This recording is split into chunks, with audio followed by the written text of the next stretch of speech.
मैं हो जाता नासर भाई ਤੁਹਾਡਾ ਸਿੱਧੇ ਕੋਲ ਲਾਓ ये कागज रख ना निकाल इधर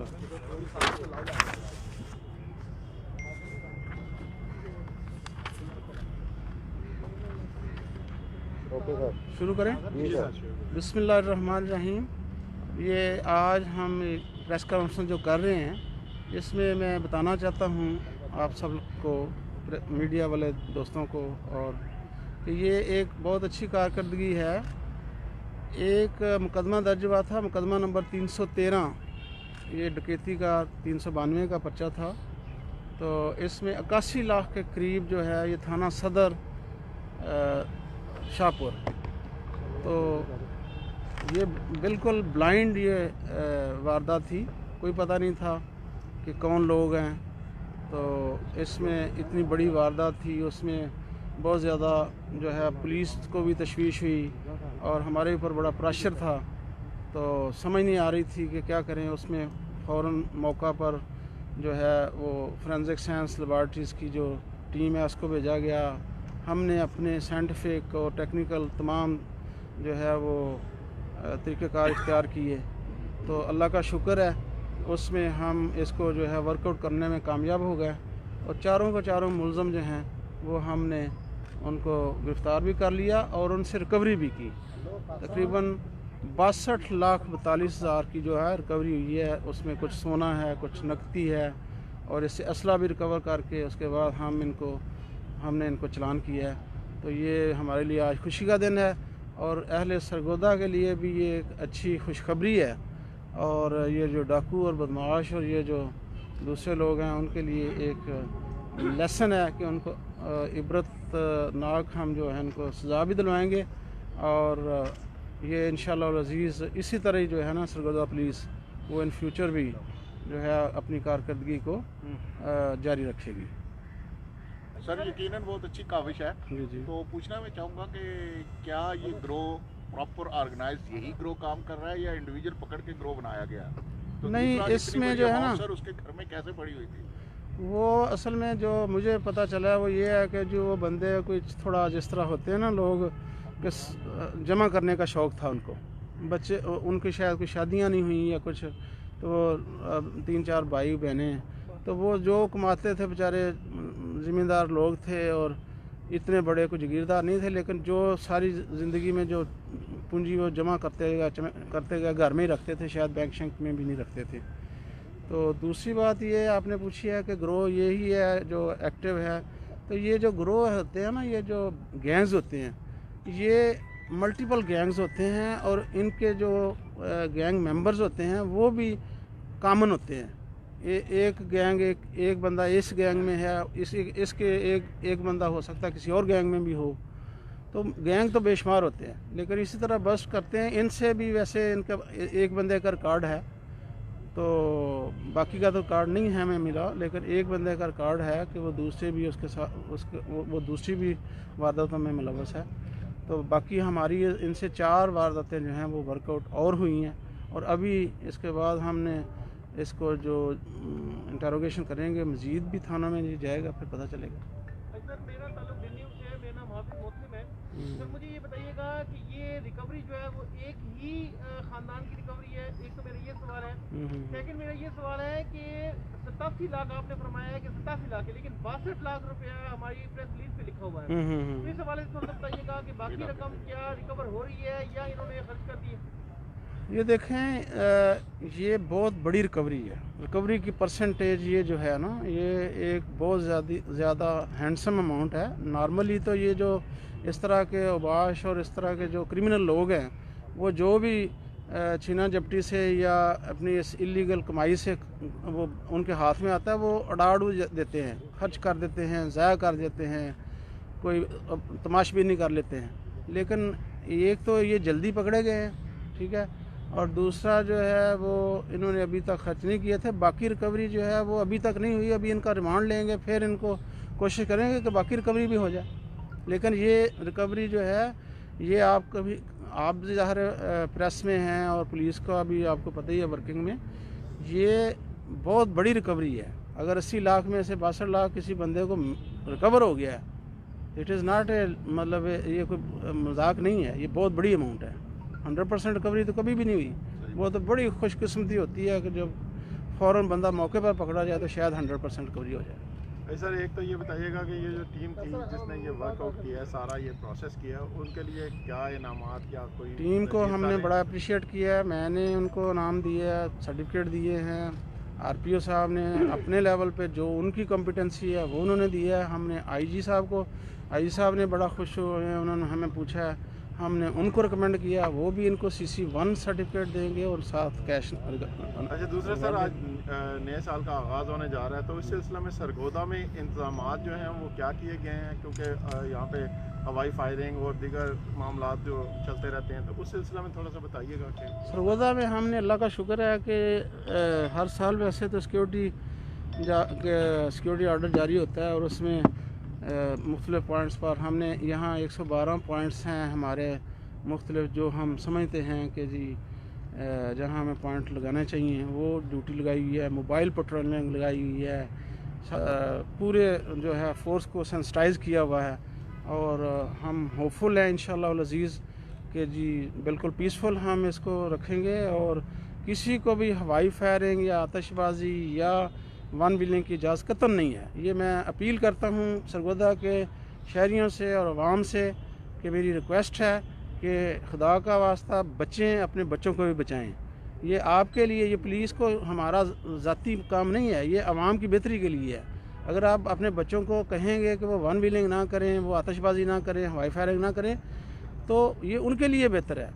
पुलिस का बंदा तो पता नहीं मरना है कि नहीं मरना, आवाम के बंदे मरने हैं।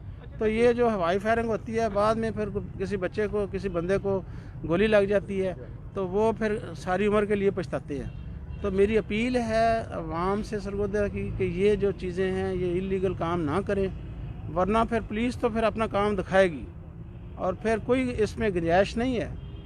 मैंने बहुत सख्ती से हुक्म दिया हुआ है और मैं खुद इस पर ऊपर मतलब वाच कर रहूँगा और किसी के लिए कोई रियायत नहीं है, चाहे वो बड़ा चाहे छोटा है। जो कानून की खिलाफ वर्जी करेगा he will be booked under law.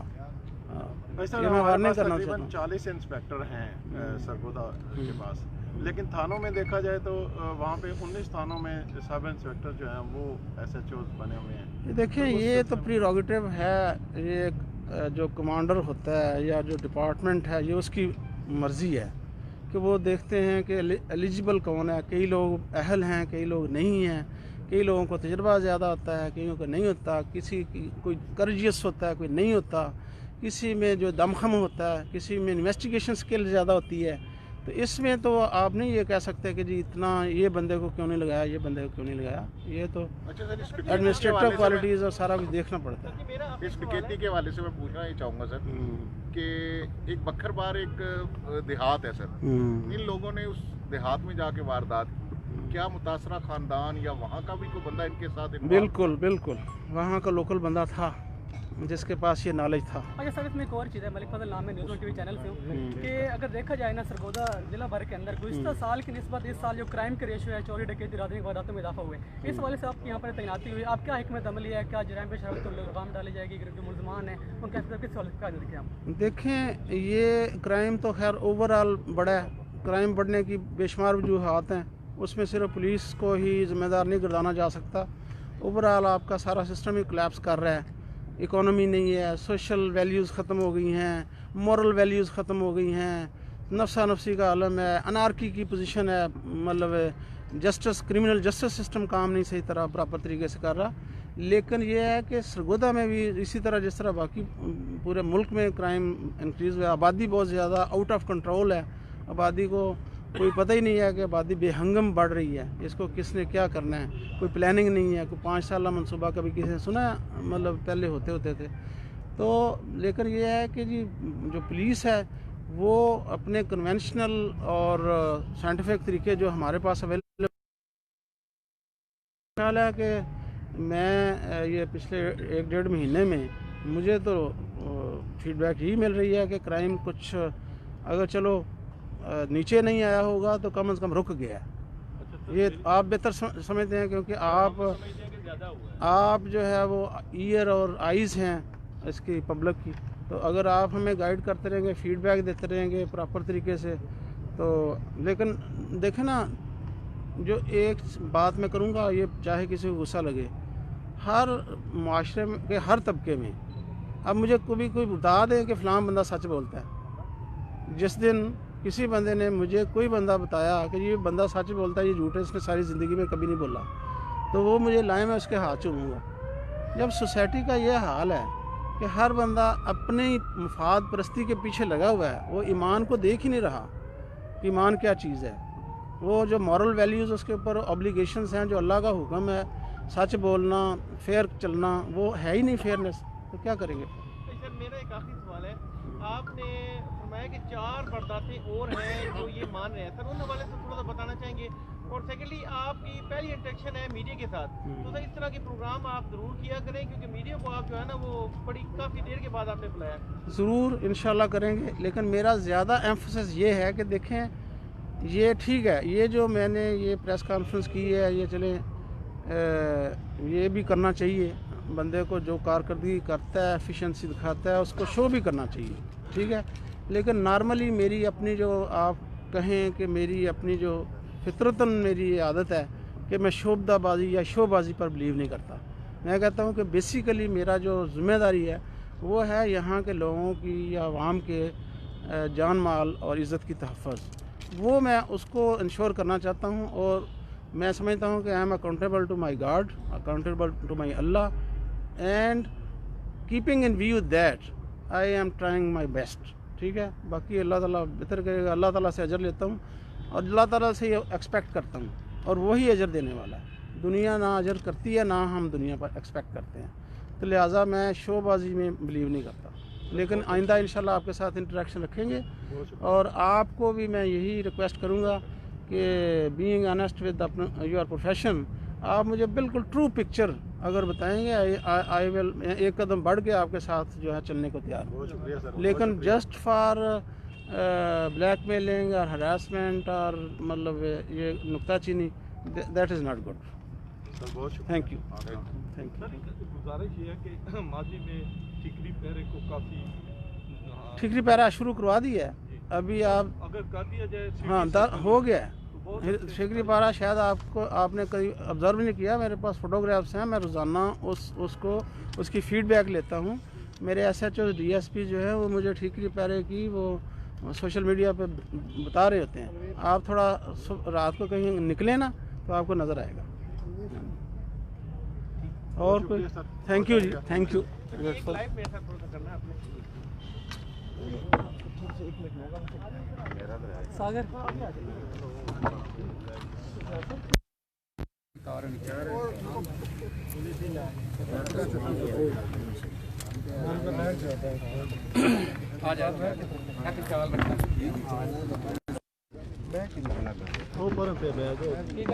Press conference अपने अख्ताम को पहुंची, जैसे कि district police officer Sargodha Zulfiqar Ahmad आपको बड़ा डिटेल के साथ इसके बारे में बता रहे थे।